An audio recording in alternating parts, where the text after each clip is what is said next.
जय श्री राधे राधे राधे। साथियों, आज भाई साहब इस समय लाइन पर जुड़े हुए हैं और हमारे मास्टर जी अनंत विभूषित माननीय श्री भूदेव प्रसाद मास्टर जी, और इस समय इनकी जो ड्यूटी राजस्थान बाड़मेर में लगती है और वहाँ से ये रोज़ हमारा नित्य सत्संग सुनते रहते हैं।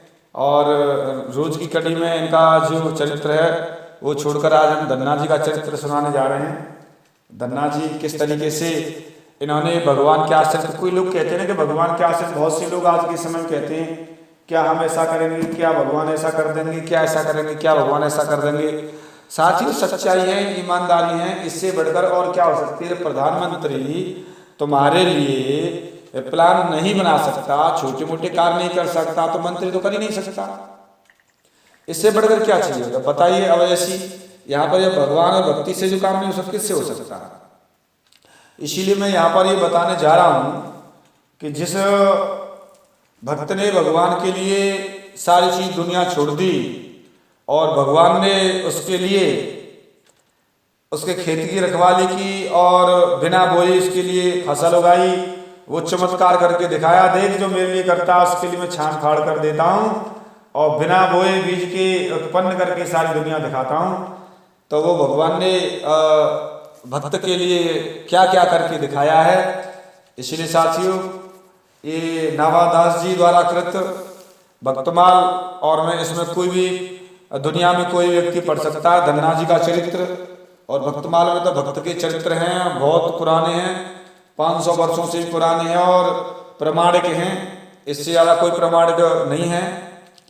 तो साथियों, भक्ति की बड़ी महिमा है, लेकिन बहुत से लोग नहीं।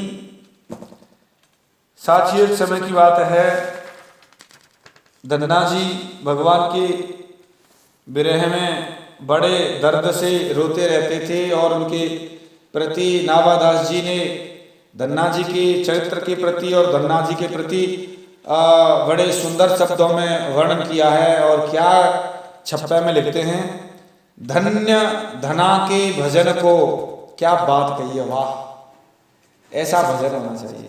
धन्य धन्ना के भजन को बिनहि बीज अंकुर भयो, ऐसा भजन करते थे कि धन्ना जी खेत बोने तो नहीं गए, वैसे ही वो और वहीं संतों को दे दिया था और भगवान ने की कृपा से बिना बोए उसके खेत में ऐसी फसल पैदा हुई। साथ ही ऐसा अब लोगों अश्रद्धाहीन व्यक्ति और कहते हैं जो अधर्मी व्यक्ति और जो आजकल के जितने पंथ हैं, कुपंथ हैं, ये सभी कभी विश्वास नहीं करेंगे। ये तो ये विश्वास नहीं करेंगे सूर्य चंद्रमा भगवान है, ये तो ये कहेंगे कोई लाइट टॉर्च घूम रही है, ये तो ये भी नहीं मानेंगे, ये भी कोई ग्रह है, किसने बनाया ग्रह पे आप बन गए साहब, ये तो टॉर्च घूम रही है, ये तो ये विश्वास करेंगे, इसको तो ये भी ग्रह भी नहीं मानेंगे, भगवान के अंश भी नहीं मानेंगे, ये भी नहीं मानेंगे, भगवान चला रहे हैं ये भी नहीं मानेंगे, ये तो कभी टॉर्च डोल रही है, हमने वैज्ञानिकों ने छोड़ रखी है, क्योंकि ये भगवान को मानते नहीं है, इनको विश्वास ही नहीं। टॉर्च मानेंगे इनको, सूर्य चंद्रमा को, तारों को, हवा को, पवन को, इनको सारी चीजों को कभी विश्वास नहीं, भगवान नहीं मानेंगे इनको। प्रकृति मानेंगे, प्रकृति बना देगी और न बना दे प्रकृति इनकी, इनकी प्रकृति और बना देगी। सूर्य चंद्रमा तो प्रकृति बनाती है, तो क्यों ना और बना दे। साथियों, भक्ति की और धर्म की बड़ी अद्भुत महिमाएं, जिसको अधर्मी और विमुख व्यक्ति तो कभी क्या सपने में जान ही नहीं सकते। और यहाँ पर अभी बातचीत हो रही थी हमारे अभी मास्टर जी से, तो मैं एक बात कह रहा था कि ये बातें क्यों नहीं आती हैं व्यक्ति के समझ में, ये क्यों नहीं आती हैं, उसका एक कारण है। कारण है किसी किसी के बचपन में आ जाती है, किसी के पूरे जीवन भर नहीं आती। ऐसा क्यों? किसी की पढ़ने के बाद में भी ये नहीं आती, किसी के अनपढ़ होकर आ जाती हैं। उसका एक ही सिद्धांत है। तुलसीदास जी ने लिखा है कि तुलसी पिछले पाप सो हर चर्चा न सुहाय, जैसे ज्वर के अंशते भोजन की रुचि जाए। तो भक्ति शक्ति अगर नहीं है, कुकर्म ज्यादा है, तो कभी भी अच्छी चीजें अच्छी नहीं लगेंगी। उदाहरण तो मुझे बहुत कुछ याद आ रहे हैं, लेकिन विषय लंबा हो जाएगा, इसलिए मैं इनको छोड़ रहा हूँ साथियों, और असल चरित्र की ओर चल रहा हूँ। अगर मैं समझाने लग जाऊँ तो मुझे ऐसा लगता है कि चरित्र पीछे रह जाएगा और वीडियो आगे बढ़ जाएगी और उदाहरण नहीं रह पाएगा फिर, और मैंने चाहता उदाहरण को समझाने का तरीका अच्छा।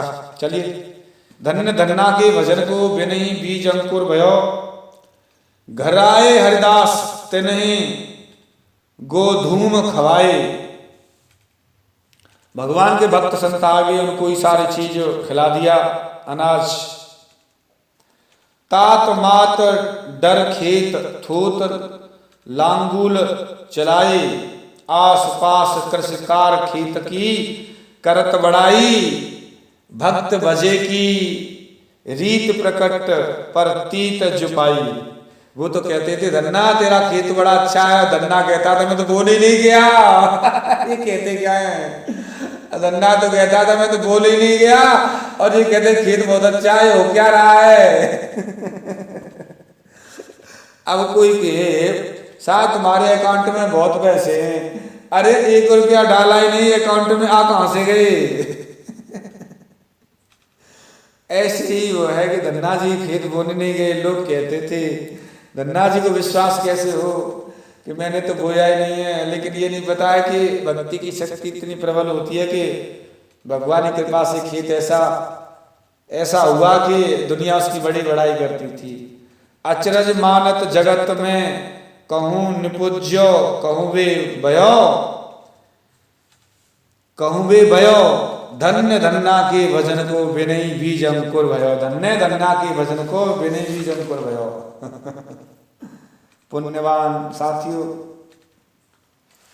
परम पुण्यवान प्रशंसनीय भक्त धन्ना जी की भगवान की सेवा हम सराहना करते हैं, जिनके खेत में बिना बीज बोए ही अंकुर हुआ और बड़ी सुंदर फसल उत्पन्न हुई, पैदा हुई।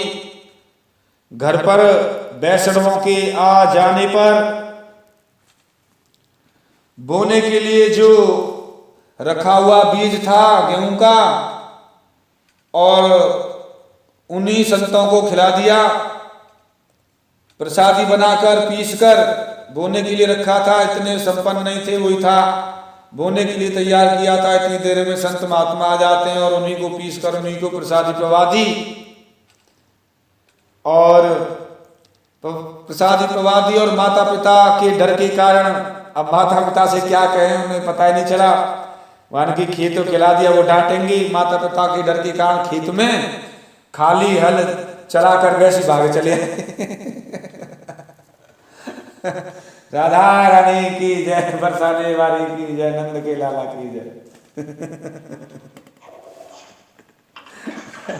भक्तों की महिमा होती है, माने माँ बाप के डर के कारण खाली ऐसे चलाया वाने, हाँ लल्लू भैया खेत वाने, हाँ बहुत जोर से मैं क्या है, चिंता मत रहो, फसल ऐसी होगी जो देख मिलाकर। और खेत तो बोया ही नहीं था, और डर के मारे धन्ना जी भागने लगे। कहूँ रुक जाओ भैया, कहूँ खेत तो बोया नहीं, कहीं भाग चलो, 1 आध महीना का जाते कहूँ का तीर्थ यात्रा में खेत तो बोयो नहीं है, उत्तर में होगा, पैदा होगी नहीं, जाते कोई लड़ेंगे, घर वाले खाई देंगे, बस तो जाने कह देंगे कुछ नहीं होगा, सूखा पड़ गई होगी, दीमक खाएंगे होंगे, ऐसे कह देंगे। भाई वाह, वैसी। परंतु संत सेवा के प्रताप से साथियों ऐसा कहा कि संतों की थोड़ी सी सेवा करने पर बड़े चमत्कार होते हैं, क्योंकि संतों की सेवा नहीं, वो भगवान की सेवा है। संतों की सेवा भगवान की सेवा मानी गई है, क्योंकि वो भगवान के भजन करते हैं। जो भगवान का भजन करता है वो भगवान की ओर है, तो भगवान उस पर कृपा करते हैं। कीर्तन तो वो है, सोए जाने दे जे दे जनाई, जानत तुम्हें हो जाई। तो जब भगवान के प्रताप से बिना बोए भी खेत में गेहूं बढ़िया पैदा हुए, आस पड़ोस के किसान इनके खेत की बड़ी बड़ाई करते थे। भाई वाह, ऐसा खेत में गेहूं पजवाला, ऐसी फसल भैया काव के खेत में ना, इतना बढ़िया बड़ो बढ़िया जोर कड़ा कार मारा, सब रोज भाई लाला ऐसा है। और धन्ना जी ने जाकर भाई लाला भाई मैं तो कछु बयो ना है और जी का कहता है बहुत दिन आ गए भाई दिन में तो जाऊंगा नहीं रात में जाऊंगा कतल बेइज्जती है जा। धन्ना जी चुप चुप अंधेरे में रात में गए देखने के लिए खेते और देखे तो भाई लाओ जी का भैया भाई का है वो ये तो मैंने कछु बोए ना तो खेत गेहूं टाड़े बहुत बहुत बड़े ई का भाई राधा तेरी बड़ी कृपा है नंदलाल तू क्या करता है भाई यारे। ये विश्वास भक्ति की शक्ति वास्तव में सही है। कोई करके तो देखे इतना बड़ा विश्वास इतनी बड़ी तपस्या साधना होते हैं लेकिन बिना विश्वास और बिना इस चीज के संपन्न नहीं हो पाता है। प्रत्यक्ष पाया इस बात को सुनकर संसार के लोग आश्चर्य मानते हैं कि बोया कहीं अन्यत्र गया और उपजा कहीं अन्यत्र किसी को खिला दिया और उपजा कहाँ ये कैसे। तो धन्ना जी परम भागवत थे महाभागवत बलि जी के अवतार हैं। बलि जी जो भगवान के परम दिव्य भक्त थे जिनके लिए भगवान जी द्वारपाल बने थे और वही यहाँ पर धन्ना जी के रूप में अवतार लेकर आए हैं। बलि जी यथा बंदो बल जिन कल तन धार्यो ये नावादास जी ने यहाँ पर वर्णन किया है। और धन्ना रूप हरि प्रेम प्रचार्यो रामानंदाचार्य जी चरितामृत में वर्णन है। इनका प्रादुर्भाव राजस्थान के टोंक इलाके के धुवन गांव में हुआ था। ये मुझे तो नहीं पता टोंक कहाँ है। हमारे मास्टर जी इस समय ऑनलाइन पर हैं ये बताएंगे कहाँ जी टोंक ये। हाँ ये बता रहे हैं कहीं टोंक है टोंक इलाके में और एक गांव पड़ता है। हाँ ये गांव पड़ता है धुवन कोई धुवन गांव है और वहाँ इनका जन्म हुआ था और इनके पिता का नाम पन्ना था और माता का नाम रेखा था और ये जाति से जाट थे। भक्ति के संस्कार इनमें जन्मजात थे और भक्तमाल जी के प्रणेता रचयिता प्रणेता अनन्य विभूषित संत श्री नावादास जी गोस्वामी जी इनका एक चरित्र वर्णन करते हुए कहते हैं कि घर पर आए हुए हरिदास भगवान के भक्त संत धन्ना जी के खेत में बोने के लिए जो बीज रखा हुआ था हल बैल आदि लिए खेत पर जा रहे थे। धन्ना जी बीज को बोने के लिए जा रहे थे हल को लेकर। लेकिन क्या होता है कि रास्ते में संत मिल जाते हैं। अब मिल जाते हैं तो ये भक्ति की पहचान है कि भक्त और भगवान के बीच में अगर कोई दूसरी वस्तु है तो वो भक्ति नहीं मानी जाएगी। खेत क्या किस खेत की मूली है खेत। मार्ग में संत मिल गए और इन्होंने बड़ी श्रद्धा पूर्वक संतों का स्वागत सम्मान दंडवत प्रणाम किया और उतार के बैल बांध दिए खूंटा से और दंडवत प्रणाम की। संत बोले भगत जी हम लोग तो आपके घर ही जा रहे थे आपका बड़ा नाम सुना है आप तो रास्ते में ही मिल गए आप कहाँ जा रहे हैं। शाम खेत बोने जा रहा हूँ। अच्छा तो कोई बात नहीं आप उधर जा रहे हैं। धन्ना जी ने कहा महाराज तो आज तो ठाकुर जी की इच्छा है कि खेत पर ही रसोई बनेगी। अब घर बनाऊंगा तो घरवाले मारेंगे लाला क्योंकि घरवाले मारेंगे मान की लाला घर में घर का वो तो है ना है नाज तो लेके मैं बोने जा रहा हूँ और इस नाज से अटकाए वहाँ खेत में नहीं तो घर वालों को पता नहीं चलेगा और पता नहीं चलेगा तो संतों का बहुत ही आनंद प्रसाद भंडारा खूब चलेगा और कह देंगे वो आए फिर भंडारा और तीर्थ यात्रा में कर जाएंगे 2-4 महीना फिर। ठीक है महाराज आज तो आपको भंडारी प्रसादी ठाकुर जी का वो खेत पर ही लगेगा चलो यहीं ठीक है। और खेत पे चले और वहीं जाके भैया झाड़ा बारी करके और वहां तो फिर शुरुआत कर दी। आप लोग भी वहां चलिए इस प्रकार कहकर धन्ना जी सब संतों को अपने साथ लेवा ले गए और एक वृक्ष के नीचे सबका आसन लगवा दिया और बैलों को खेत में खड़ा कर दिया फंदा से बांध दिया चरने लगे हुए वहां घास बढ़िया बढ़िया। और स्वयं बीज का जो गेहूं था उसे बाजार में ले गए और उसे बेचकर और भंडार के लिए संतों के लिए आटा और जो भी जरूरत पड़ती है सामान दाल आटा चीनी वीनी जो भी सब सामान ले आए और उसको बेचाए गेहूं को और खूब ठाठवार से बढ़िया जबरदस्त रसोई बनाई भैया बनाओ संत महाराज सब्जी उब्जी काटो और ये करो भंडारे बढ़िया लगा। तो भगवान का और बढ़िया अच्छी तरह से भंडारा बनाया और भोग लगाया और संतों ने प्रसाद पाया और धन्ना जी की बड़ी बड़ी प्रशंसा की। धन्ना जी बड़ा सुंदर प्रसाद पाया है और आशीर्वाद देखें और बढ़िया संत जी तो भैया वहाँ से अब भैया बोले हम चलें, क्योंकि उन्होंने इस तरीके से समय माता पिता का भय भी उनको लग रहा था जो धन्ना जी को। तो इस तरीके से संत जी प्रसाद पाके चले गए और उधर क्या होता है कि धन्ना जी को अब डर लगने लगा कि अब तो जो गेहूं था बोने के लिए वो तो मैंने संतों की प्रसादी में अब आन के ढोंग कर देता हूँ, कह दूंगा ऐसे ऐसे। तो भय से डर के कारण खेत में बोने का आश्वान कर दिया, वैसी बैल घुमा दिए और वैसी जो है हल घुमा दिया थोड़ा बहुत, और सोचे बिना ही मान के कह देंगे कि बिना सोचे के जमेगा तो कह देंगे कि खेत में नमी नहीं थी इसलिए उपजो ना है, सूखा था कुछ कम रही इसलिए जमा नहीं, क्योंकि वो बहुत सूखो वहाँ नमी रही ना, हमने बह दिया तो वो उपजो ना तो हम क्या करें। हाँ जो है काशो हाँ। परंतु जब संत सेवा के प्रताप से संतों के आशीर्वाद से इनके खेत में बिना बोए ही सबसे अच्छा गेहूं जम गया, उपजाया।